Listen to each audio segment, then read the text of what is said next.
there. I wanted to create a video as a follow-up to the Tyra show that I saw yesterday on skin bleaching and colorism. Not for the purposes of discussing that stuff in detail, but for the purposes of refocusing that discussion on embracing your own color and your own unique beauty. The show seemed to lack some substance in that area of talking about loving your own color, your own unique beauty. It entailed a little bit of it, but for the most part, it talked about the negative aspects of colorism in America, and that's fine that it addressed it.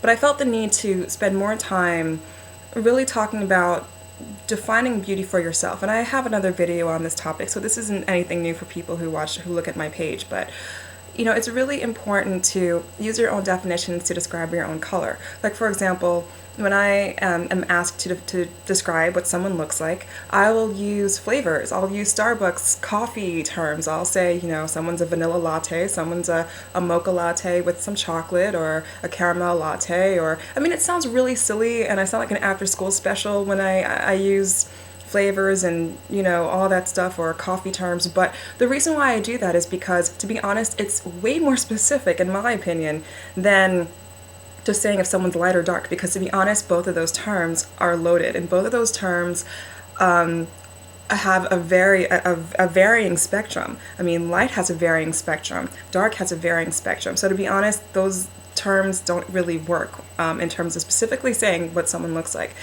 And to be honest, I feel like it's time. I'm not saying you guys should use those terms, but you should be very careful about how you describe people, because when you describe yourself and when you describe others, you're sometimes it's very easy to slip into some archaic notion of what's considered beautiful, and even down to your body language, your facial expression. It can come loaded. The way you describe someone, it comes loaded with some archaic notion of what really is beautiful, like, oh well, she's light, or oh, she's dark. Be careful about that, because, to be honest, gorgeous, beautiful, stunning people come in every single color, cross culturally, cross racially, cross whatever. I've seen it all. I've traveled and I've seen beautiful people coming from every single racial group, and I am kind of over. I'm actually very much over these archaic notions of, you have to look like this to be beautiful, or look like that to be beautiful. Really? Come on now. We have enough evidence that, beauty comes in all colors, and the topic really doesn't need much more discussion than that. I say have fun with, fashion, with makeup and stuff like that, stuff that complements your own unique tone. You shouldn't feel any pressure to change it. Absolutely no pressure to change it. But I do think you should feel pressure to release yourself from whatever societal definitions that you have, put into your mind. Because, to be honest, those things are incredibly harmful no matter who you are. Because you're pretty much fooling yourself into thinking that some standard exists when it really does not. The purpose of human diversity and human color is not for the purposes of creating some silly standard. It's to show you that diversity is beautiful, that different colors are beautiful. And I embrace it. I know I embrace my own color. I embrace everyone else's color. And when I was I have an interesting story, and I'll make it quick.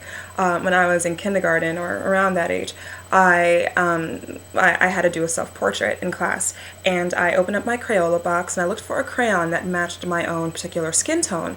And there were varying shades of brown in the Crayola box, but I was looking for a specific one that perfectly matched my skin tone. And when I found one crayon, a Crayola color called Bittersweet, and I don't know if it still exists, but it's called Bittersweet, and I remember it to this day, because it had the perfect combination of browns and reds and whatever it was. All of us have a whole load of colors in our skin tones. It's not just brown that you may have. You may have a little bit of yellow in your skin, a little bit of red, a little bit of this, a little bit of that. And so that crayon had those colors, and I compared it to my skin color. I was like, you know what? This is perfect. So I used that color to fill in my portrait, and I loved it. And I wish I still had that picture somewhere, but I'm not sure where it went. But I'm saying all this not for the purposes of reiterating and repeating something that I've said before, but I really do think it's important to hit the nail on the head, talking about embracing your beauty and to really let go of these archaic notions of beauty and these beauty standards that absolutely mean nothing. Define beauty for yourself. Use whatever terms you want to use, whether it be Starbucks terms or Crayola colors or different flavors in the Godiva box. Do what you want.